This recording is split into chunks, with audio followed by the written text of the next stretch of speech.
갈라디아서 4장 4절 말씀. 때가 참에 하나님이 그 아들을 보내사 여자에게서 나게 하시고 율법 아래에 나게 하신 것은 율법 아래에 있는 자들을 속량하시고 우리로 아들의 명분을 얻게 하려 하심이라. 아멘. 성경이 아닌 주제, 그러니까 중간사를 같이 공부한다는 것이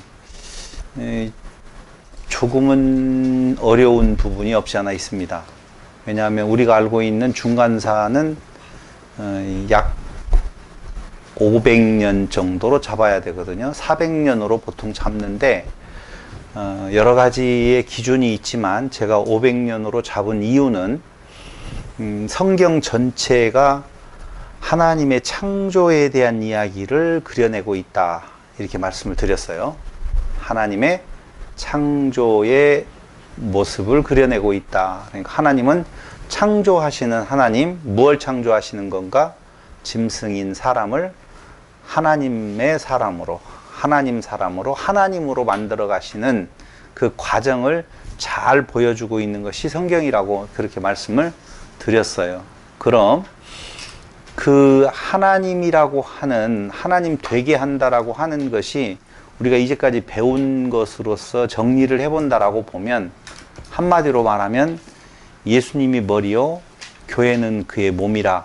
그래서 한 몸 되어지는, 하나님과 예수님이 하나고 예수님과 교회가 하나 되어서 하나님과 교회가 하나됨, 이 내용을 전체적으로 다 알고 있는 줄로 압니다. 그렇다면 성경 전체를 하나의 주제로 또 바라본다면 교회론이라고도 이렇게 말을 할 수도 있어요.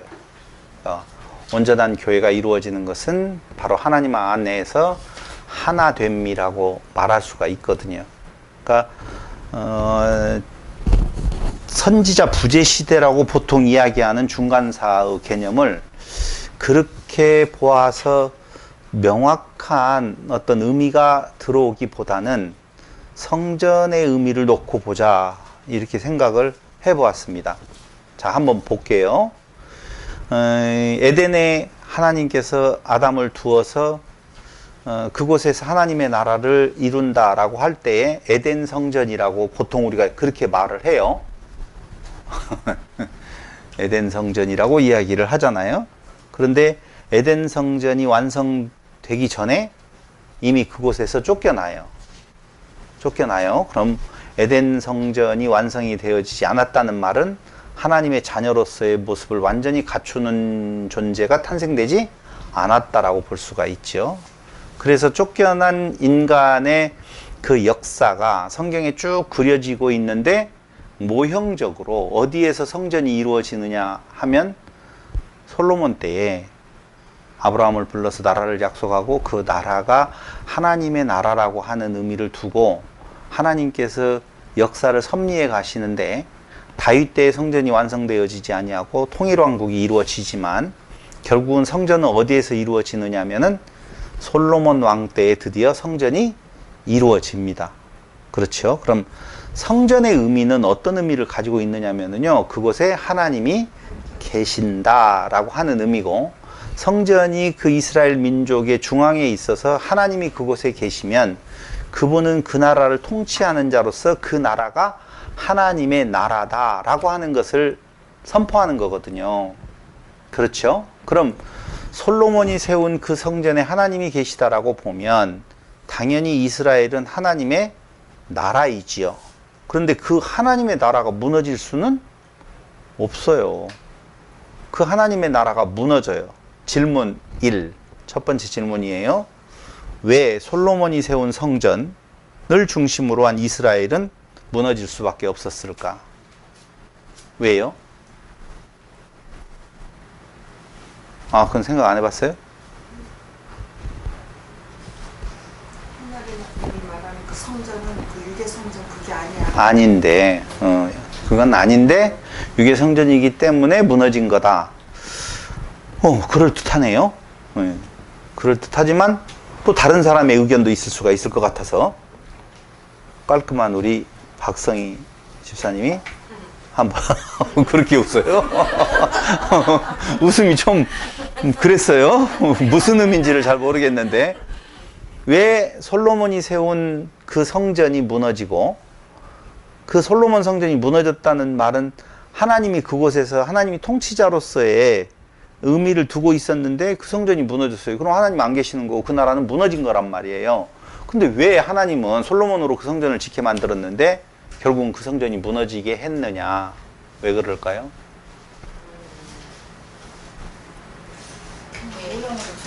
모형으로 줬으니까 그냥 무너져야 되지 않느냐?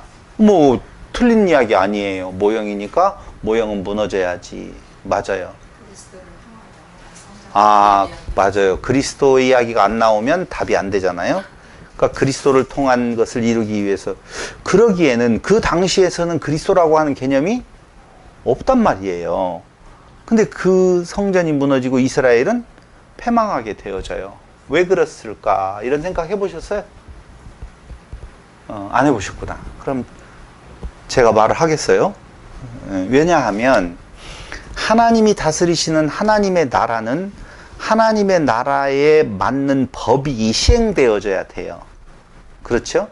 그럼 하나님의 나라의 법이 시행되어지지 아니하면 그건 하나님의 나라라고 말할 수가 없는 것이지요. 그럼 하나님의 나라의 법은 다 같이 시작. 하나님 사랑, 이웃 사랑이에요. 그러니 솔로몬이 지은 그 성전을 통하여서 이스라엘 나라가 이제 굴러가는데 그 굴러가는 과정에서 이웃사랑 하나님의 사랑이 나타나지 않으니 그 모습은 하나님의 나라라고 볼 수가 없다는 것이지요. 그래서 당연히 그 나라는 무너져야 되고 그 성전은 무너져야 돼요. 두 번째로 그 성전이 무너지고 난 뒤에 한 번 더 성전이 세워져요. 그때가 수룹바벨 성전이라고 말하죠. 혹시 연도까지 이야기할 수 있나요? 5, 1, 6인가요? 주전 516년 정도 될 거예요. 네, 516년에 수룹바벨 성전이 지어져요. 그러면 수룹바벨 성전이 지어져서 그 성전이 지어진다는 말, 하나님이 우리와 함께 계시다는 것을 말을 하잖아요. 하나님이 우리와 함께 계시는데 그 수룹바벨 성전을 짓고 난 뒤에 이스라엘 백성들은 방금 이야기했던 하나님의 나라의 법이 시행되어지는 모습을 보이지 않게 되어지죠. 그럼 그 성전은 어떻게 되어져야 돼요? 어떻게 알았어요? 무너져야 돼요. 그러니까 516년에 세워졌던 그 성전이 언제 무너지죠? 그거 어려워요? 뭔 말씀이세요? 주 70년에 무너지잖아요. 주 70년 헤롯전에서. 그게 수룹바벨 성전을 증축한 것이 헤롯 성전이고 수룹바벨 성전이에요. 계속 가서 그 성전은 어떻게 되어져요? 무너지는 거예요. 결국은 주 70년에. 그러니까 성전이 세워졌던 516년부터 몇 년까지? 주 70년까지를 보면 대충 약 500년 어간이 흘러가는 것이다. 이렇게 본다는 거예요. 그래서 그 수룹바벨 성전이 지어지는 우리가 중간기라고 말하는 것을 학자들은 정확하게 더 말을 하려면 제2성전기라고 보는 것이 좋다. 이렇게 말하는 거예요. 왜냐하면 중간기 하면은 벌써 떠오르는 것이 어두움이 깊어가고 있다. 선지자들이 나타나지 않는다. 밤이 깊으면 새벽이 오는 것처럼 예수님이 오려고 밤은 깊어져 갔다. 이렇게 다 알고 있잖아요. 아니면 아니라고 말을 하고 덤벼봐요. 그렇게 알고 있죠. 그렇게 알고 있는데 여기에서 우리의 문제점 하나가 발생되어지는 것이 뭐냐면 그 400년 선지자 부재 시대라고 하는 것을 어두운 시기로 보고 만에 하나 선지자들이 전혀 나타나지 아니했던 시기로. 근데 지난번 제가 중간사를 이야기하면서 이미 성경이 쓰여지는 제일 마지막 시기를 주전 약 200년 정도로 보았거든요. 이제 그 차치하고 여기에서 제가 지금 말을 하려고 하는 것은 그럼 그 400년이든 500년 동안 하나님은 뭐하고 계셨냐 이거예요. 여러분 400년 500년이면은요 엄청난 기간이에요. 무슨 말이냐면 다윗으로 말미암아 나라가 건국이 되어지고 그리고 다시 나라가 패망이 될 때까지, 그 패망은 누구에 의해서? 바벨론에 의해서 패망이 되어지잖아요. 약 몇 년간 지속되어졌냐, 왕국이? 그냥 얼핏 말하면 500년 정도 지속되어진 거예요. 근데 500년 동안 지속되어진 그 역사에 대한 이야기들이 너무 많이 성경에 나타나는데 500년 동안에는 아무런 하나님이 일하지 아니하신다? 라고 이야기하면 좀 이상하지 않아요? 예? 어디 갔다 오셨나? 소풍을 그렇게 오래 가셨나? 베리 따라 가셨나? 뭐 이런 수도 있단 말이에요. 그럴 리가 없다고요. 하나님이. 봐봐요. 500년이면은요, 조선왕조 몇 년? 500년이에요. 조선왕조가 다 갈 동안이에요. 그 내용이. 지금으로부터 500년 전이면은요, 언제를 이야기를 하느냐? 세종대왕님이 한글 창제를 하신 조금 그 어간? 뭐 이렇게 되어질 정도라고요.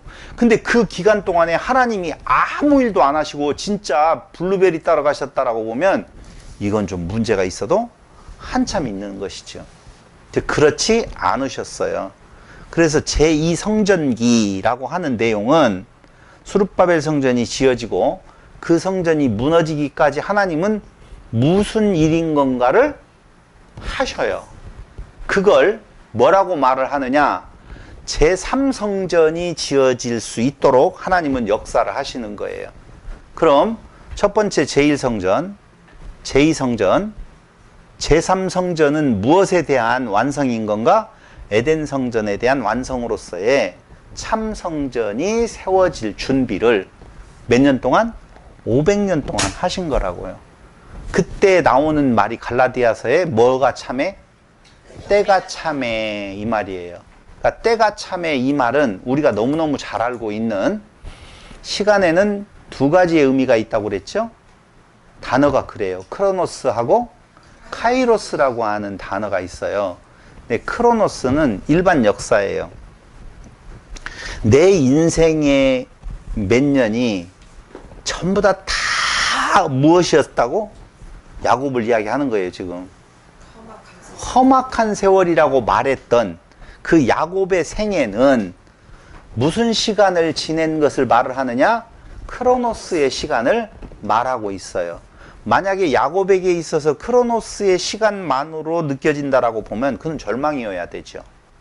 솔직히 지금 여기 있는 분들 중에서 오늘 지금 살아가고 있는 내 삶에 있어서 내 크로노스의 일반적인 시간으로 봤었을 때 나는 그래도 살만했어 라고 말할 수 있는 사람이 과연 몇 명이나 될까 라고 하는 생각들을 해본다고요. 쉽지 않을 거예요. 그런데 야곱이 그 애굽왕 앞에서 내 인생이 이렇다라고 고백했던 그것이 카이로스의 의미를 담아내지 못했다라고 보면 그는 곱게 못 죽었을 거예요. 설림없이. 근데 야곱은 곱게 죽었을까요? 험하게 죽었을까요? 정답은 곱게가 정답이에요. 알겠죠? 곱게 죽었을까요? 험하게 죽었을까요? 그렇죠. 곱게 죽었어요. 왜냐하면 하나님의 카이로스의 시간의 의미를 알기 때문에 그래요. 봐봐요. 500년 어간이면은요, 인생을 100년씩 잡는다 할지라도 5세대는 아무런 상관없이 그냥 죽어나간 세대예요. 그럼 우리는 그 안에 갖다 집어넣으면 하나님하고는 아무 상관없는 존재로 살다가 그냥 가버리는 거라니까요. 권사님, 그러면 되겠어요? 안 되죠. 지금도 하나님하고 교통하고 싶어 죽겠는데 500년 동안, 아니 우리 세대 끝 뒤에 또 앞에까지 전부 다 해가지고 아무런 하나님과 상관이 없는, 하나님은 침묵하시고 베리나 따로 가셨다고, 베리나가 아니라 베리도 따로 가셨다라고 하면 이건 정말 큰 문제가 발생될 수밖에 없다라고 하는 거예요. 그래서 요 중간사 제2성전기라고 하는 것이 어떤 의미를 가지고 있는 건가? 교회사에 있어서요, 정말 중요한 시기거든요. 이 500년이라고 하는 시기가. 그러니까 성전이 완성이 되어지고 재건이 되어지고 그 성전이 다시 무너진 뒤에 이걸로는 아니야. 사람 손으로 지은 성전은, 보이는 성전에 거기에 내가 있는 것은 아니야 라고 하는 말이거든요. 봐봐요. 그리스도가 여기 있다, 저기 있다, 여기 있다고 해도 믿어라, 믿지 말아라? 믿지 말고 흔들리지 말아라. 이게 무슨 말일까요? 미안해요? 네 안에 있다. 그러니까 여기저기 있다고 믿지 말아라. 그 말이 무슨 말이냐면 그 중간기를 알면 대충 알아요. 중간기, 이 제2성전기에 대한 내용을 알면 이 말이 뜻하는 것이 무엇인지 잘 안다고요. 근데 그걸 모르면 여기 있다 저기 있다 말을 해도 믿지 말아라. 그럼 어떻게 알 수 있느냐? 아니 예수님도 여기 있다는 분 중에 하나일 거 아니에요. 동의하시면 다 같이, 동의하는 표정으로 다 같이. 예수님도 여기 있다 저기 있다 중에 한 분일 수 있잖아요. 근데 예수님은 다르다라고 누가 어떻게 평가를 하냐고요. 뭔가 여기 있다 저기 있다라고 말하는 사람하고는 뭔가 다른 메시지를 분명히 전하고 있으니까 아니구나, 이분만이 그리스도구나라고 하는 내용을 알 거 아니냐 이거죠. 왜 괜히 열변을 통하게 만들지? 같이 좀 대화를 하자고요. 대화. 대놓고 화내지 말고 대화. 봐봐요. 예수님하고 기타 다른 여기 있다 저기 있다 내가 그리스도다라고 말하는 자들하고는 차별화가 있어야 될 거 아닙니까? 그래야지 진짜 예수님은 진짜구나라고 하는 내용에 확증이 될 거 아니에요. 그게 뭐예요? 여기 있다 저기 있다 능력을 보여줘야 된다. 그렇죠. 부활. 그렇죠. 그냥 부활하기 전까지는 예수가 그런지 아닌지는 잘 모르겠지만 중간사에 보면 그 500년 기간 동안에 얼마나 피곤하고 힘들고 어려운 시기를 지금 지내고 있잖아요.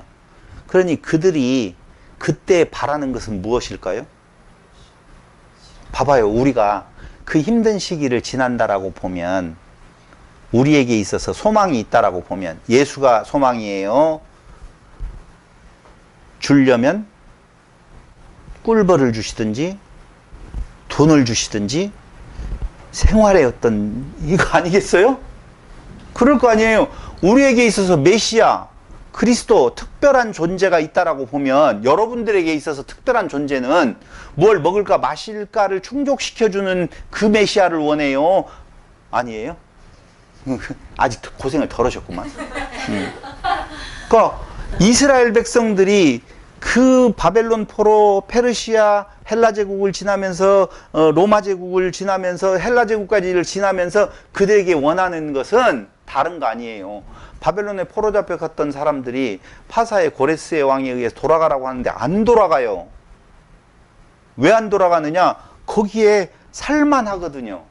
살만하다는 걸 뭘로 알 수 있어요? 어떤 자는 왕비가 되었잖아. 어떤 자는 거기에서 대신으로 일하잖아.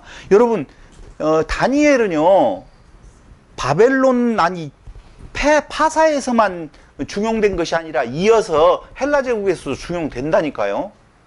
그럼 그런 자들이 그 융합 정책을 펼치고 있는 알렉산드로스로부터 시작되어지는 거기는요, 살만해요, 사실은.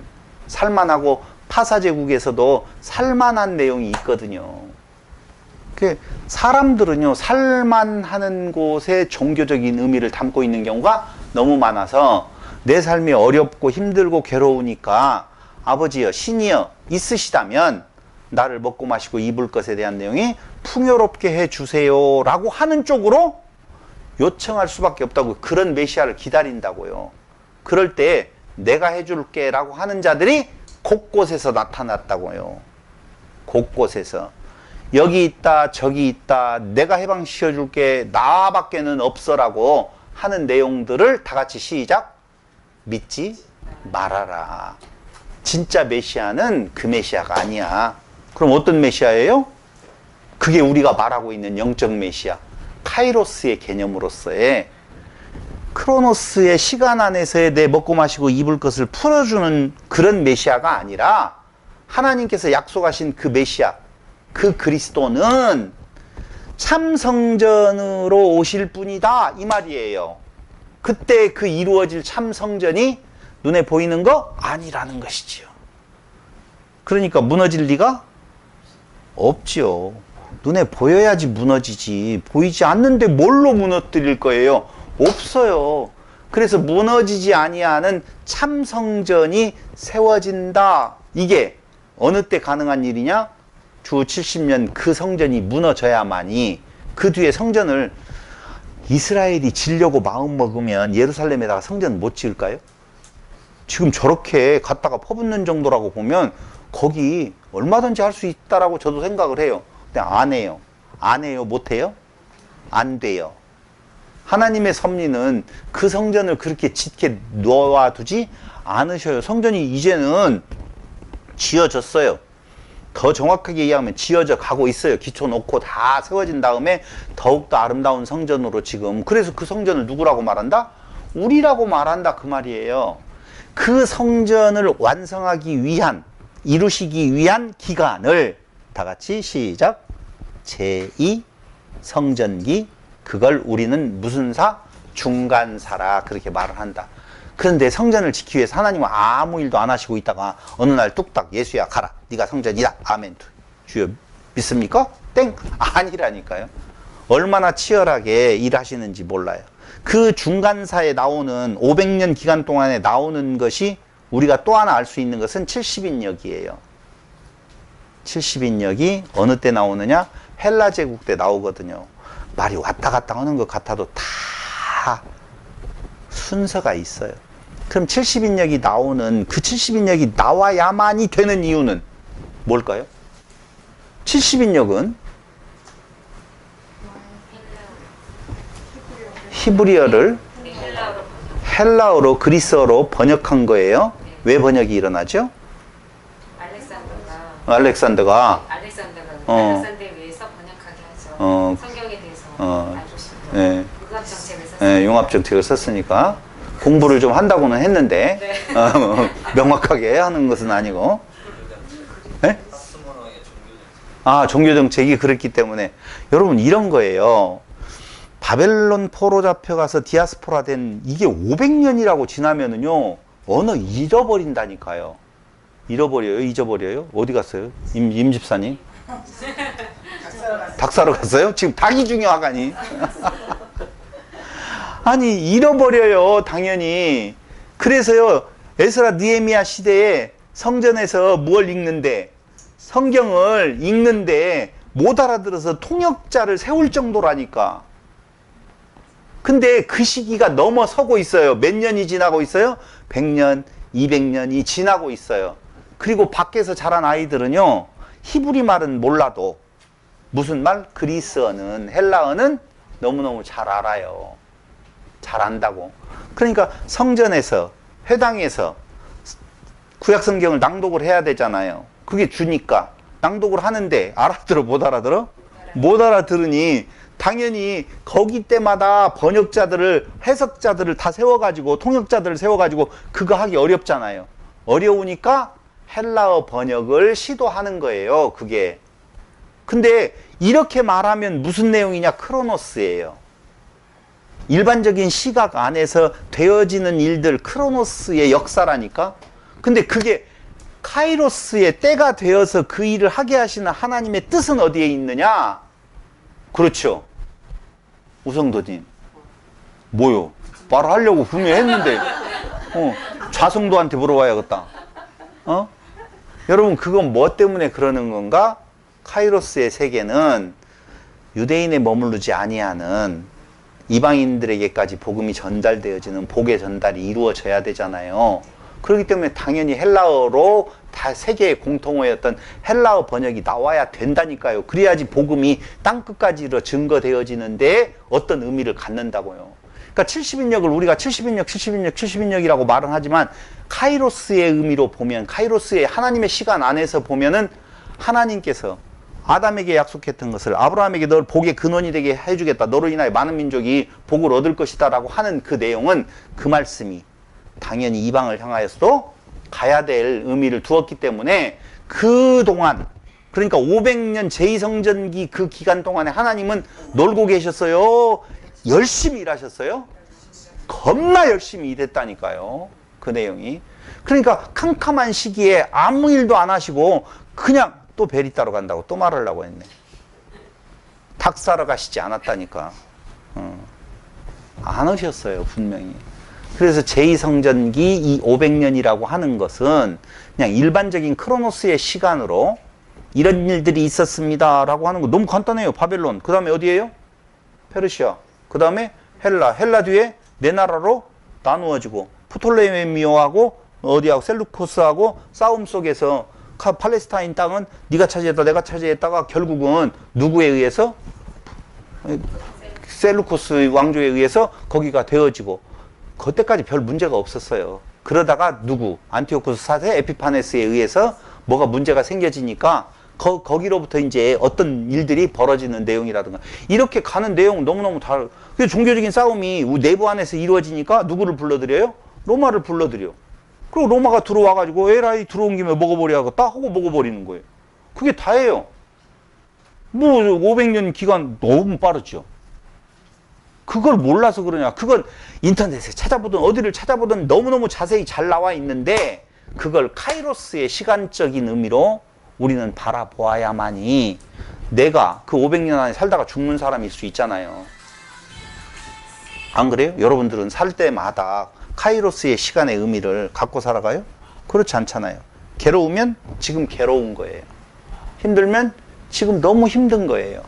근데 그걸 카이로스의 의미로서 알지 못하면, 때가 참회라고 하는 개념을 알지 못하면 우리는 그곳에서 또 다른 메시아, 여기 있다 저기 있다라고 하는데 빨려 들어가서 먹고 마시고 입을 것을 구하는 천박한 그리스도인이라고 볼 수 있다는 것이죠.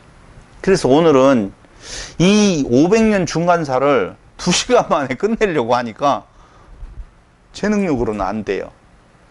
그래서 오늘은 2시간 동안 어디까지 가느냐? 거기까지 가요. 딱 헬라까지 가고 그 헬라에서 하시딤 그리고 에세네파, 바리세파, 그 파 나오는 것은 다음 주 토요일 날 또다시 모여서 이어져 가기로 했습니다. 총 4시간에 걸쳐서 500년 중간사 제2성전기에 대한 내용을 같이 말씀을 드리려고 합니다. 그래서 중간사 제2성전기는 주전 516년 수룹바벨 성전이 건립되어지고 주 70년 예루살렘 성전이 파괴되어졌을 때까지의 하나님의 하시는 일은 도대체 어떤 일이었었는지를 통해서 진짜 예수는 그리스도시요 하나님이 여호와라고 하는 사실을 우리는 확인해 보고자 합니다. 자, 남쪽 유다 이스라엘의 패망으로 말미암아 바벨론 유수, 바벨론으로 끌려갑니다. 이것은 신바빌로니아가 등장하면서, 신바빌로니아라고 하죠. 바벨론의 후손이다라고 해서 신바빌로니아가 등장하면서 나보폴라사르에 의해서 창건되어진 이 신바빌로니아 제국은 주전 626년부터 605년까지죠.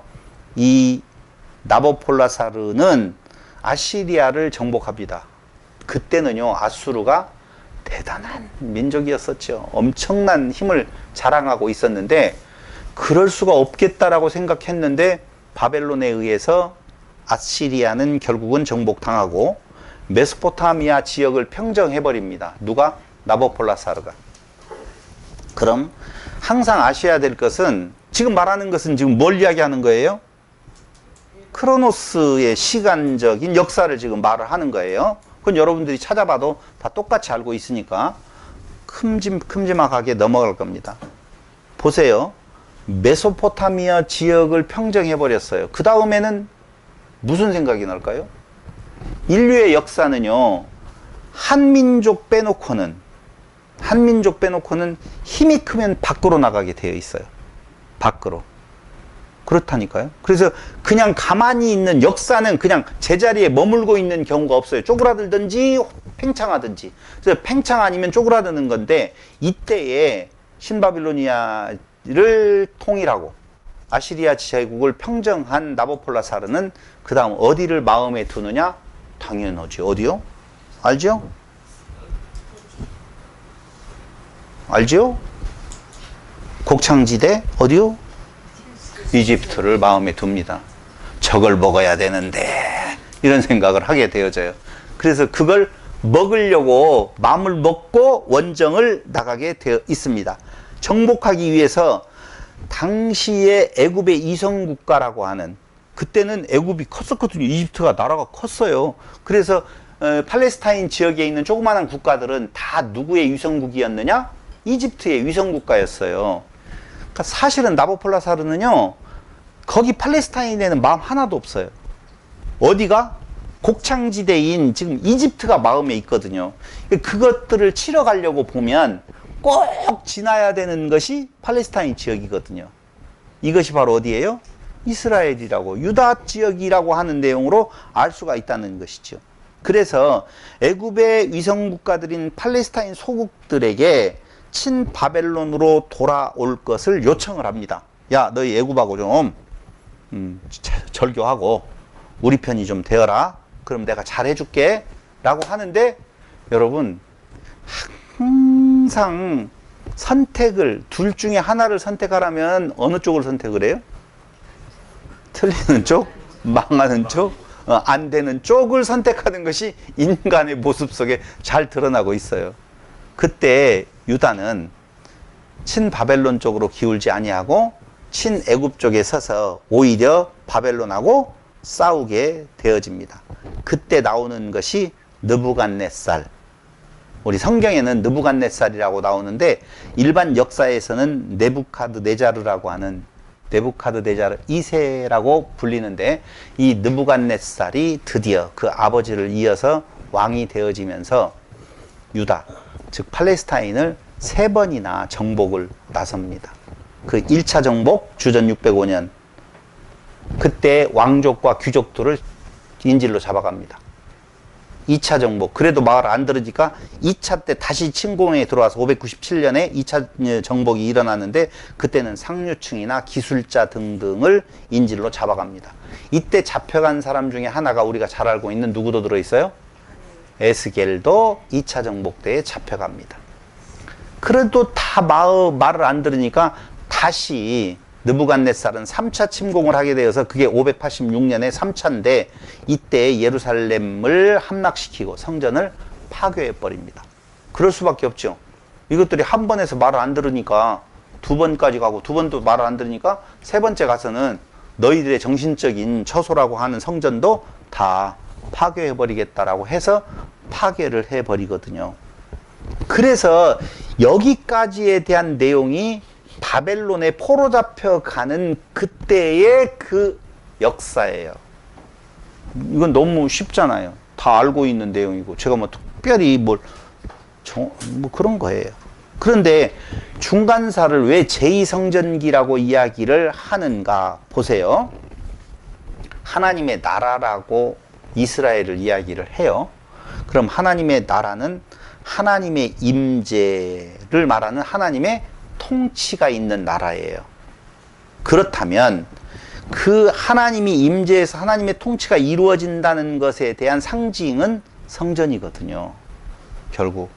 그러니까 이스라엘이 가장 중요한, 주인 나라를 정복하고 큰 땅덩어리를 가지게 되었다는 것이 중요한 것이 아니라, 솔로몬으로 하여금 성전을 짓게 허락하셨다라고 하는 데에 진정한 이스라엘의 의미는 있어요. 그런데 그 성전이 오늘 파괴가 되어졌단 말이에요. 성전의 의미가 그들에게는 얼마나 커 있는지 출애굽기 29장 한번 보실래요? 출애굽기 29장 45절로 46절.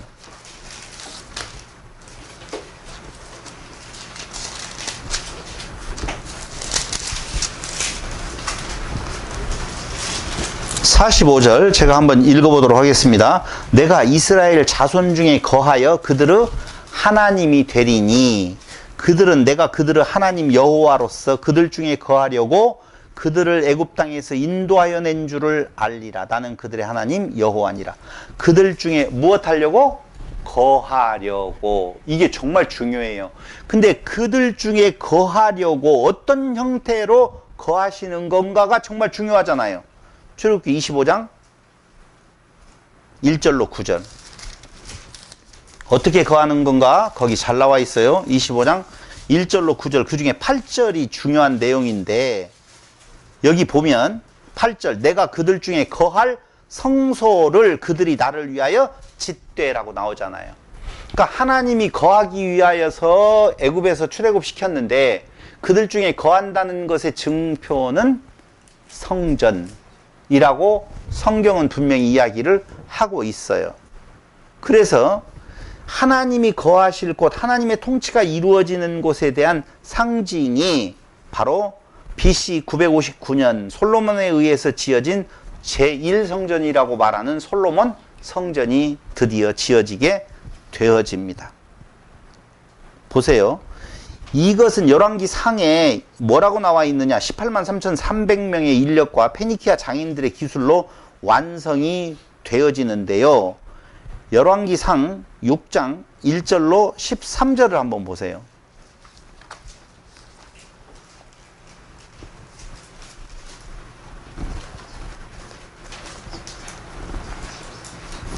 그 중에서 다 읽어보는 건 집에서 여러분들 읽어보시고, 저는 그 핵심 내용만 하나 읽어본다면 13절, 내가 또한 이스라엘 자손 가운데에 거하며 내 백성 이스라엘을 버리지 아니하리라 하셨더라. 이제 성전이 지어져서 그 안에 내가 거하겠다, 거하고 있다라고 이미 말을 하는데, 그 성전이 어디에 세워지죠? 예루살렘. 틀린 말 아니죠. 예루살렘 성전이니까. 예루살렘. 그 성전은 어디에 세워지냐? 모리아산에 세워집니다. 모리아산은 어딘지 아시죠? 이삭이 야곱을 바치러 간 거예요. 네? 아브라함이 이삭을 바치는 거예요. 내가 뭐라고 그랬어요? 야곱이 이삭을 바친 걸로 했어요? 아, 몰라겠어요. 아브라함이 이삭을 바치는 것이 모리아산인데, 그곳이 제단을 쌓는 성전의 의미가 있고, 예루살렘 성전도 어디에서 모리아산에 세워져요. 그럼 여러분들이 탁 나오잖아요. 자, 이삭을 바쳤던 모리아산, 성전이 세워진 모리아산. 그 다음 산은 어디 산이 나올까요? 시온산. 또 모리아산이 또 나와야 되잖아. 아니, 크로노스의 시간은 모리아산이에요. 그렇죠? 근데 그 모리아산에 대한 내용이 이삭이 바쳐지는 곳이고, 성전이 세워지는 곳에 제물이 바쳐지는 곳이고, 그 다음에 온전한 제물이 바쳐질 곳은 어디예요? 모리아산이어야 되겠죠. 근데 모리아산이라고 나와요, 안 나와요? 어디에 무슨 산이라고 나와요? 갈보리라고 나오죠. 그 갈보리산이 모리아산이에요. 내용이. 그러니까 온전히 바쳐질 하나님의 제물로서의 장소가 이미 예표적으로 그렇게 나타나고 있어서 그곳에 하나님이 계신다. 그럼 어디에 계신다는 거예요? 한마디로 말하면 예수 안에 계신다, 그 말이거든요. 예수님과 함께 계신다, 예수 안에 계신다, 예수님이 성전되어진다, 그렇게 말을 하는 거죠.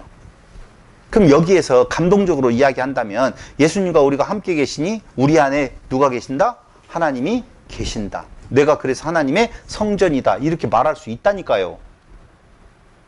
너무 무리했어요? 모르겠어요? 그냥 여기까지만 아시면 돼요. 어디? 모리아산에 드디어 예루살렘 성전이 지어지게 되어졌다. 문제는 어디가 있느냐? 바로 이렇게 크로노스의 사건과 카이로스의 사건이라고 하는 것이 전개되어졌는데, 그 카이로스의 온전하신 성전이 지어지기 전에 당연히 사람의 힘과 사람의 손으로 지은 성전에 계시지 아니한다고 그러잖아요. 하나님은 사람의 손으로 지은 성전에 계시지 아니한다는 말을 했는데, 솔로몬 성전은 사람의 손으로 지었지요. 스룹바벨 성전은 사람의 손으로 지었지요. 지치는 않았지만은 수원 평안교회는 사람의 손으로 얻었지요. 그곳에 하나님이 계시겠냐고요.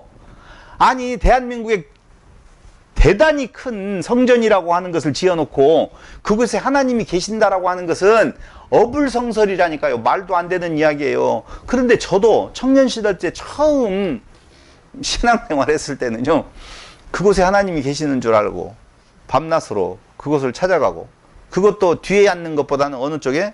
강단 앞쪽으로 가는 거고, 목사님은 올라오지 말라고 이야기를 했지만 올라오면 벌 받을 것 같아서 그 강단을 붙잡고 거기 단 조금 높은 다라고 해서 거기를 붙잡아야만이 하나님이 더 가까이 계시는 줄 알고 그걸 붙잡고 얼마나 많은 눈물의 기도를 드렸는지 모르겠어요. 거기에 안 계신다고요. 미안한 말씀이지만. 손으로 지은 곳에 계시지 않기 위해서, 그러면 손으로 지은 것은 당연히 파괴되어져야 될 필요가 있다는 것이죠. 그래서 나 거기에 없다 그 말이에요. 없는데 그것을 붙잡고 있는 이스라엘 백성들에게 그거 아니다라고 하는 것을 보여주는 것이 제1성전이 파괴되어지는 부분을 586년에 드디어 예루살렘 성전, 모리아산에 세워졌던 예루살렘 성전은 파괴되어지고 말더라 그 말입니다. 자, 이제는 외세의 침공으로 말미암아 나라를 잃었어요. 이스라엘은 성전이 파괴되어졌어요. 그렇다면 그 상황의 절망 속에 있는 백성들은 도대체 무슨 생각을 할까? 자, 여러분들은 사는 삶이 그래도 살만하십니까? 인생이 좀 괴롭습니까? 로또 사면 된다고요? 아. 그래도 희망이 있네요. 로또 살 돈이라도 있고. 보세요. 성전이 있었을 때에는 그걸 좀 의지할 수가 있었어요. 뭔가 보이는 것이 있으니까 하나님이 우리와 함께 계시다라고 하는 내용을 확인할 수 있어서 그랬는데 포로 잡혀가 버렸죠. 나라를 잃어버렸죠. 왕도 없지요. 성전도 없지요. 그런 상황. 그럼 그들은 절망 속에 있을 거 아니에요. 그럼 그들만이 절망 속에 있느냐? 솔직히 하나님을 배제하고 난 우리의 삶을 놓고 보면 절망이에요? 소망이에요? 희망이에요? 말 잘해야 돼요. 이 대목에서 말할 내용이 무슨 말인지 알지요? 절망이에요. 이 말을 해줘야만이 말이 돼요. 나는 희망이에요. 여기에서 신앙적으로 이야기하면 안 돼요. 절망이에요? 희망이에요? 그래, 절망이죠. 이렇게 예쁜 우리 박성희 집사님도 절망이라고 하는데 더 예쁜 여러분들은 얼마나 절망스럽겠어요. 우리들을 절망케 하는 건 도대체 무엇일까요? 내 뜻대로 안 되는 것이죠. 내 욕심이 채워지지 않는 것이죠. 그럴 거예요. 저는 잘 모르겠어요. 여러분들을 절망케 하는 것은 잘 모르겠지만 저를 절망케 하는 것도 있어요. 솔직히. 네. 힘든 경우가 왜 없겠어요? 나도 힘들어요. 엄청나게 무거워요, 이게.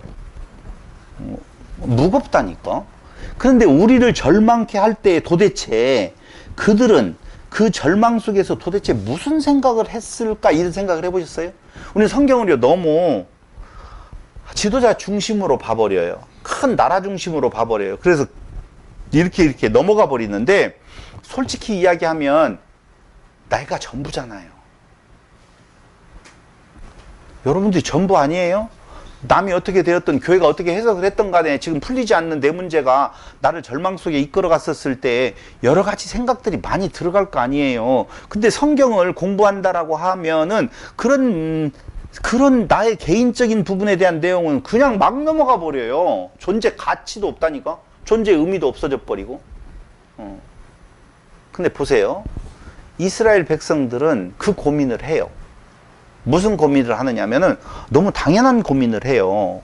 첫 번째 고민은 과연 하나님은 계시는가 안 계시는가. 이건 잘 질문을 해야 돼요. 1번 하나님 존재가 진짜 존재하느냐 안 하느냐에 대한 문제도 있을 수 있어요. 제가 왜 이 말을 하냐면은요, 이스라엘이라고 하는 나라는 이제까지 하나님과 같이 교제했다고 하기 때문에 진짜 하나님은 있는 거야 없는 거야 이런 생각은 안 할 거예요. 그러나 이스라엘 민족 전체가 다 그런 자가 아니라고 보면 신의 존재 자체에 대해서 의문을 갖는 사람 있을 거예요. 그러나 그들에게 있어서 하나님은 존재하는가 존재하지 않는 건가에 대한 고민은요, 우리들 속에가 대부분이지 처음부터 존재하는 이 말은 아닐 거예요. 다시 이야기, 성전이 파괴되어져 버렸는데, 성전이 없는데 도대체 하나님은 우리들 가운데 계실 건가 계시지 않을 것인 건가, 이런 생각을 한다 그 말입니다. 한때 미국으로 건너간 청교도들이 하나님이 계실 집을 먼저 지어야지 하면서 예배당을 먼저 지었다며요. 그 다음에 어디를 지었대요? 학교를 지었다고 하고. 병원이래요? 어디에서 봤어요? 하여튼 뭐 둘 중에 하나겠죠. 그럼 뭐 우리 조성영 집사님이 가야겠네. 그 간호사로.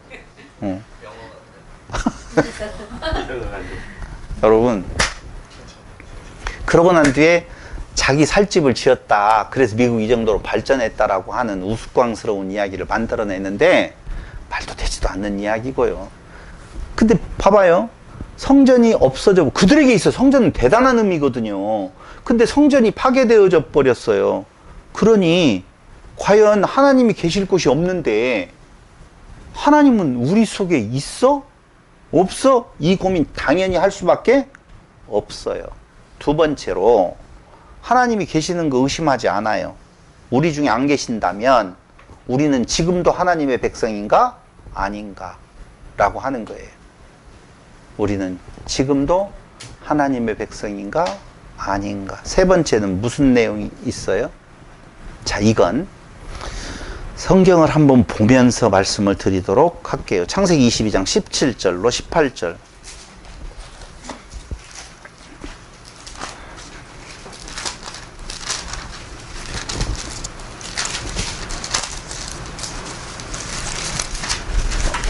잘 알고 있는 내용이에요. 창세기 22장 17절로 18절. 내가 네게 큰 복을 주고 내 씨가 크게 번성하여 하늘의 별과 같고 바닷가의 모래와 같게 하리니 내 씨가 그 대적의 성문을 차지하리라.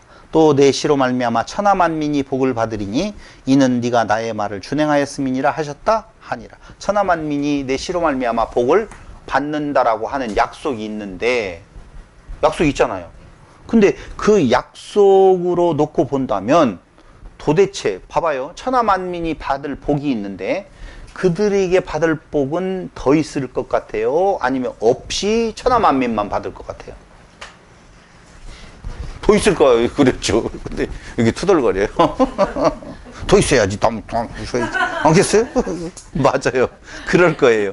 그러니까 창세기를 통하여서 약속된 내용으로 본다면 복의 민족인데 복이 넘쳐야 되는데 이런 상황에 지금 있어서 우리에게 받을 복은 과연 무엇인가? 아직도 남아있는 건가라고 하는 생각을 가질 수밖에 없어요. 그런데 여기에 더 결정적인 한 구절이 예레미야 선지자를 통해서 예언했던 내용이 그들 머릿속에는 남아있는 거예요.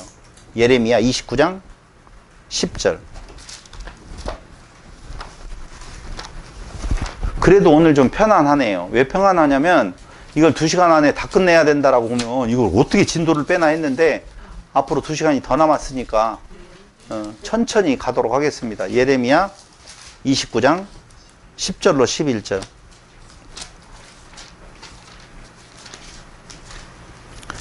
(29장) 찾으셨죠? 10절로 11절을 제가 읽어보겠습니다.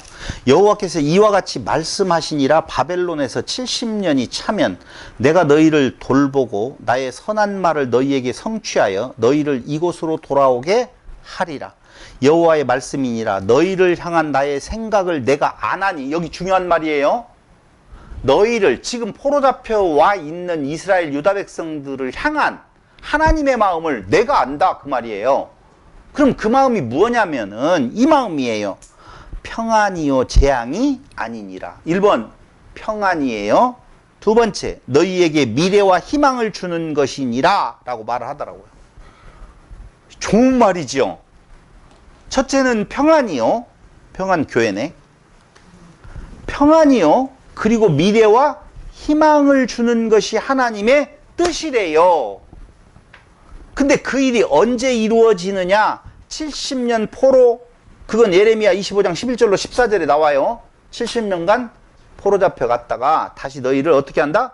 돌아오게 하겠다. 예레미야 30장에서 33절까지를 보면 회복이 약속되어져 있단 말입니다.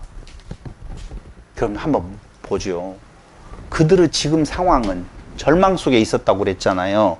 하나님은 과연 계시는 건가? 우리 중에 계시는 건가? 라고 하는 생각을 가지면서 그렇다라고 보면 우리는 하나님의 백성이 아직 하나님의 백성이라고, 하나님의 백성이 아니라고 말을 하기엔 너무 비참해지니 하나님의 백성이 맞는가? 왜냐하면 예레미야 선지자를 통해서 약속해 준 거, 이미 아브라함을 통해서 약속해 준 거, 이삭을 통해서 야곱을 통해서 약속해 준 것을 다 합쳐놓고 보면 하나님이 완전히 우리를 떠난 것 같지는 않은데, 그렇다면 우리에게 있어야 될 복은 과연 무엇이고 그건 진짜로 이루어질 것인 건가라고 하는 생각을 가질 수밖에 없었다 그 말이에요.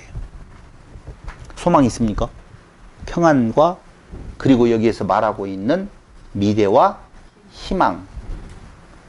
근데 정말 죄송한 말이지만은요, 그 이후에 유다 백성들이 몇 살까지 몇 년을 살았는지는 몰라도 100년씩 살아도 몇 세대가 흘러가 버린 거예요?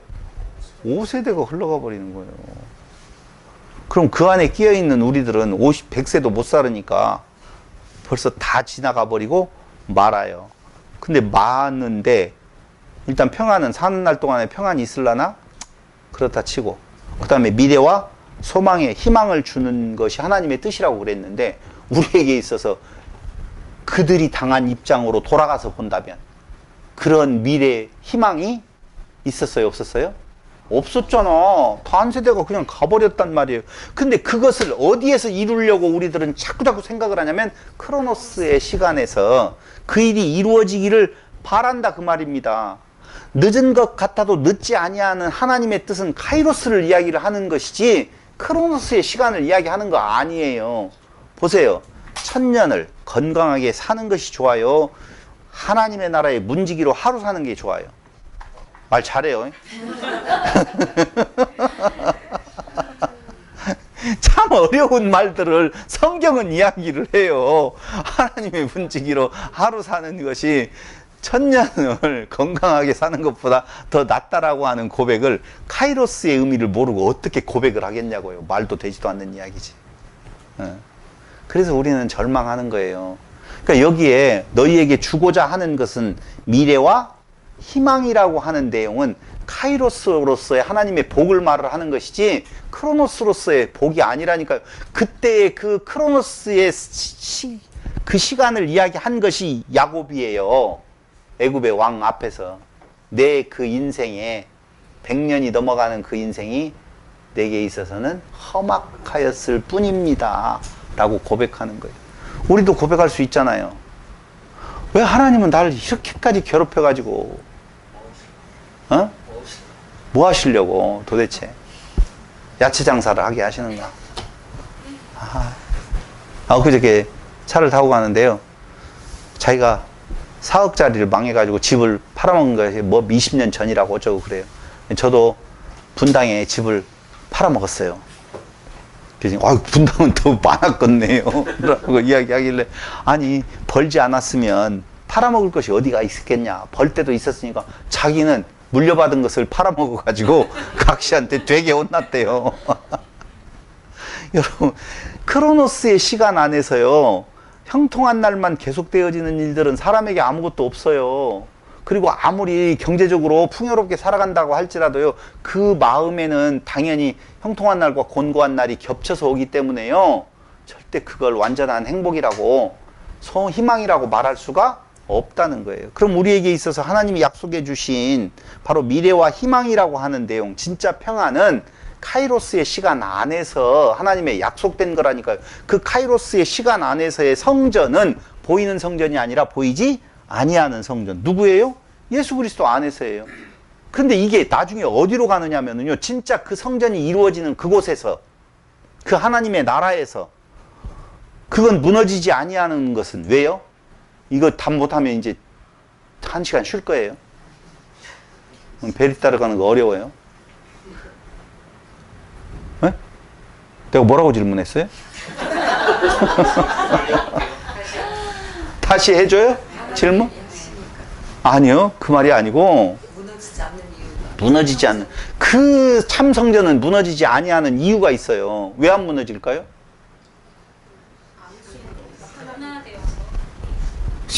해가지고 해버렸어요? 왜 무너졌다라고 앞에 크로노스 시간, 에? 그렇죠. 그거 맞아요. 보이는 성전 안에서 이웃사랑이 이루어지지 아니하는 모습이었기 때문에 그 성전은 없어져야 된단 말이에요. 그래서 예수님께서 참 성전으로 오셔서 하신 일이 뭐예요? 다 같이 시작. 나는 섬김을 받으려 함이 아니라 섬기려 왔다라고 말을 하잖아요. 그렇기 때문에 그 성전은 안 무너진다고요. 근데 우리는 받기를 원하는데요. 맞아요. 그래서 온전한 성전이 아니에요. 온전한 성전으로 지어져 가는 거예요. 그 지어져 가는 것은 내 것이 아니라 그분, 그 생명이 내 안에 들어와서 내 생명을 그분 생명으로 바꾸어 줬었을 때 이웃이 보이는 거라니까. 그러니까 이웃이 보이기 때문에 당연히 회비는 누가 내줘야 돼요? 이웃이 내줘야지. 뭔 말인지 몰라도 돼요. 이게 진짜 우리에게 있어서의 희망이에요. 그러니까 참 교회가 가야 될 길이 어디에 있다라고 보느냐? 그동안의 일반적인 교회를 생각을 하면 어떻게든 내가 복받고 내가 더 잘되고 내 것이 더 많아지고 먹고 마시고 입을 것에 대한 내용을 충족시켜주는 인과응보의 하나님을 통하여서 조그만한 것을 내가 드림으로 내 것이 더 많아지는 것을 요청했던 바가 아닌 건가? 거기에 희망? 없어요. 평안? 없어요. 없다니까요. 조금만 죄송해요. 꼰대 이야기를 해서 나이를 먹어보면 이웃이 보이는 경우 일반적으로도 있어요. 근데 그 그리스도의 생명, 값없이 받은 생명, 아무런 대가 없이 주신 하나님의 그 사랑, 그것을 깨달은 만큼 이웃이 보여지는 것은 오늘 성경이 말해주고 있는 아주 중요한 진리라고 저는 생각을 해봅니다. 어쨌든 그들에게 있어서 세 가지의 의문점은 하나님은 존재하시는 건가? 우리는 하나님의 백성이 맞는가? 우리에게 이루어질 복은 정말 무엇인 건가? 이렇게 하나님께서 우리를 포로되게 하신 뜻이 있을 거 아니에요. 그렇죠? 그 뜻은 크로노스의 시간으로서의 크로노스의 뜻이 아니에요. 그럼 뭐예요? 카이로스의 의미로서의 포로됨이거든요. 그럼 포로되어져서 그들에게 이제 남는 것이 있다라고 보면 보세요. 고레스 칙령에 의해서 성경을 한번 찾아봐야 되나? 한번 찾아볼게요.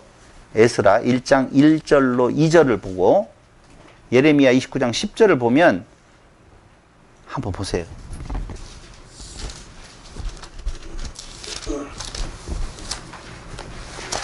에스라 1장 1절로 2절.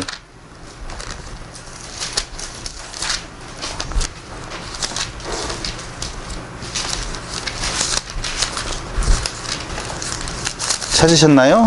다 같이. 바사왕 고레스 원년에 여호와께서 예레미야의 입을 통하여 하신 말씀을 이루게 하시려고 바사왕 고레스의 마음을 감동시키심에 그가 온 나라에 공표도 하고 조소도 내려 이르되 바사왕 고레스는 말하노니 하늘의 하나님 여호와께서 세상 모든 나라를 내게 주셨고 나에게 명령하사 유다 예루살렘의 성전을 건축하라 하셨나니. 고레스 칙령이 나오게 되어지죠.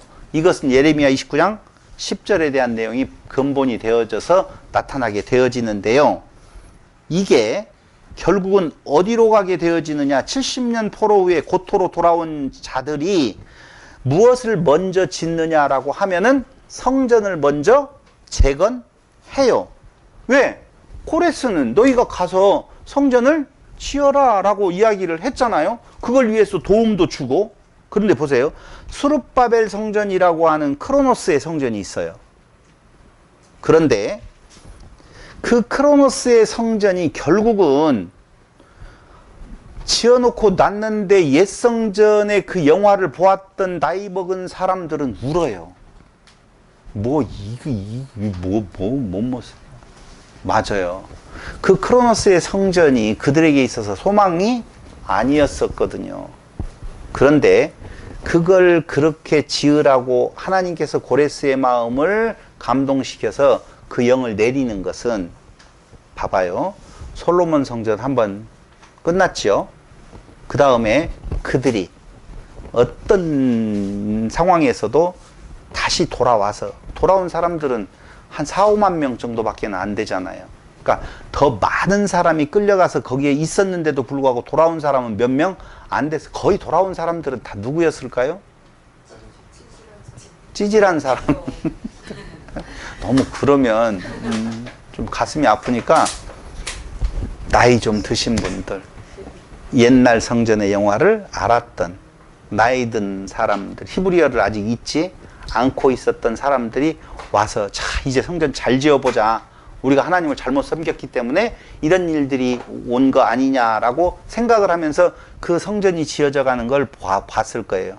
그런데 잘 지어지겠지 했는데 완성되고 난 뒤에 성전의 모습은 너무너무나 초라해서 그들은 눈물을 하염없이 흘릴 수밖에 없었다 그 말입니다.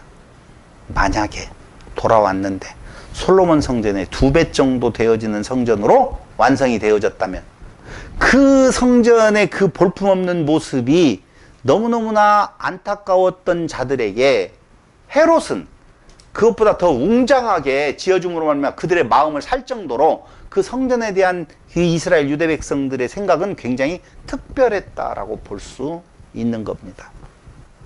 그런데 보세요. 학개 2장 3절로 4절 한번 보세요. 학개서 2장 3절로 4절.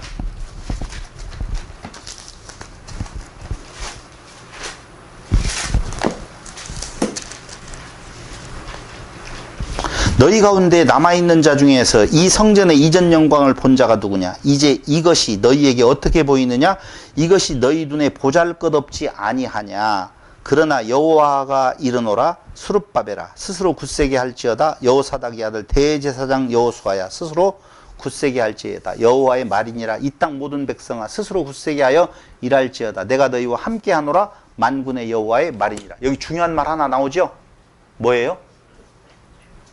아, 중요한 말 못 찾았어요? 일을 계속해라. 안녕하세요. 내가 너희와 함께 하는. 성전 크기가 중요해요? 여호와가 함께 하신다는 것이 중요해요? 함께 하신다는 것이 중요한 줄 너무 잘 아는데도 불구하고 사람들은 그걸 가끔 가다가 깜빡깜빡해요. 아니 성전이 없으면 어때요?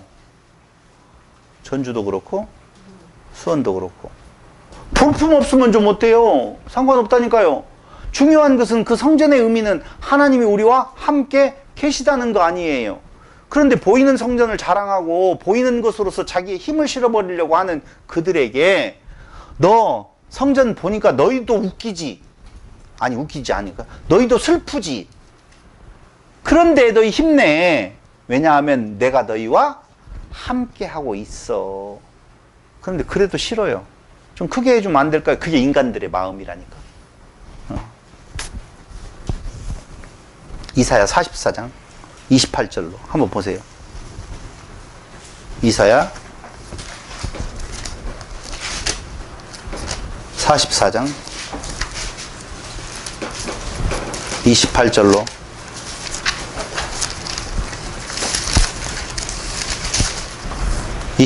제가 읽어보겠습니다. 고레스에 대하여는 이르기를 내 목자라 그가 나의 모든 기쁨을 성취하리라 하며 예루살렘에 대하여는 이르기를 중건되리라 하며 성전에 대하여는 내 기초가 놓여지리라 하는 자니라.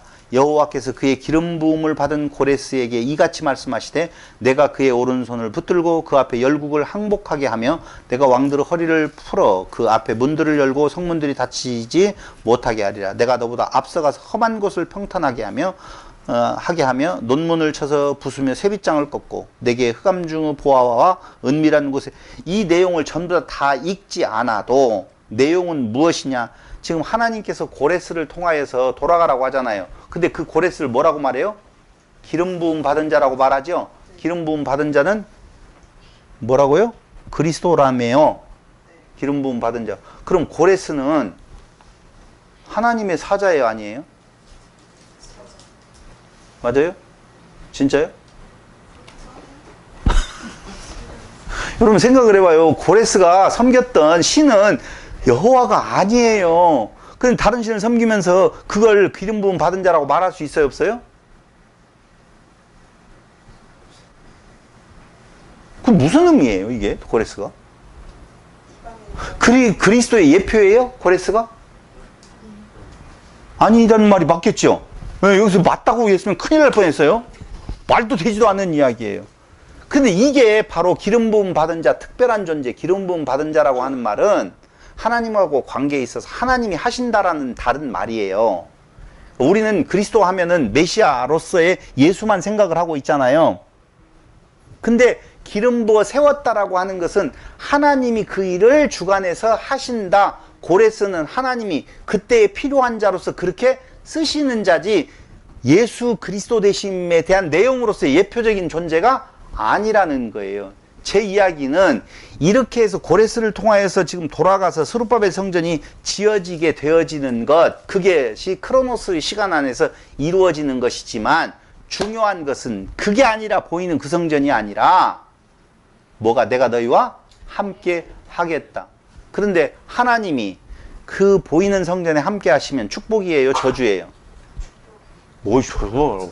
이때 다는 저주라는 것이 답이었었는데 다시요.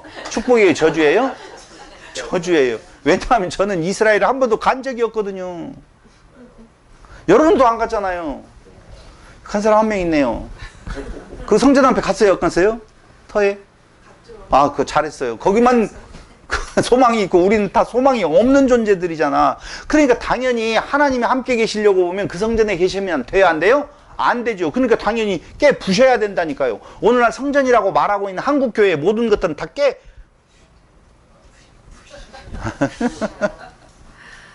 성전 아니에요. 그러니까 중요한 것은 그 보이는 그 외형이 중요한 것이 아니라 하나님이 우리와 함께 계시다라고 하는 그 약속인데, 그러려고 보면 보이지 아니하시는 참성전, 바로 예수에 대한 예표요 모형으로서의 그 성전 아니다라고 하는 걸 보여주는 거예요. 오히려 성전에 하나님이 계셔요. 그런데 예수님은 성경 9절 다음 시간에 말씀을 드리겠지만 내가 무엇이다? 성전이라고 말하잖아요. 그러니까 예수 안에 있으면 하나님이 함께 계시는 거, 하나님의 통치를 받는 하나님의 백성이 하나님 됨이라니까.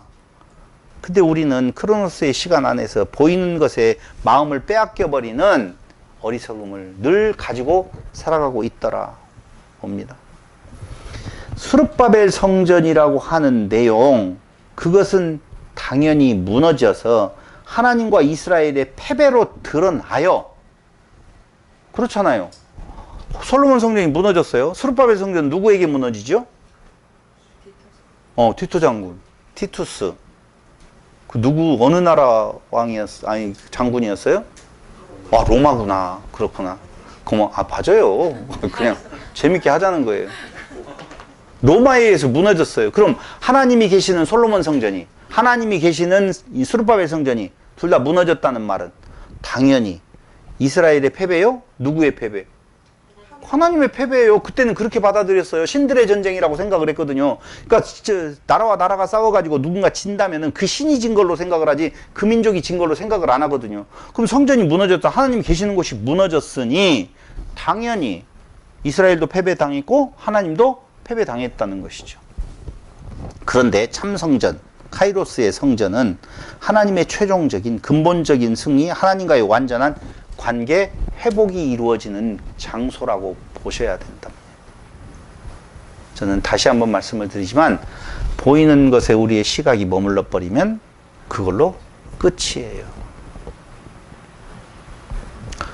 이때에 솔로몬 성전이 무너지고 성전을 중건하라고 하는 영이 나가지고 돌아가라고 하는데 고토로 돌아가고 싶은 생각이 없는 유대인들, 이 상황은 잠깐 쉬었다가 말씀드리도록 하겠습니다. 좀 쉬시죠.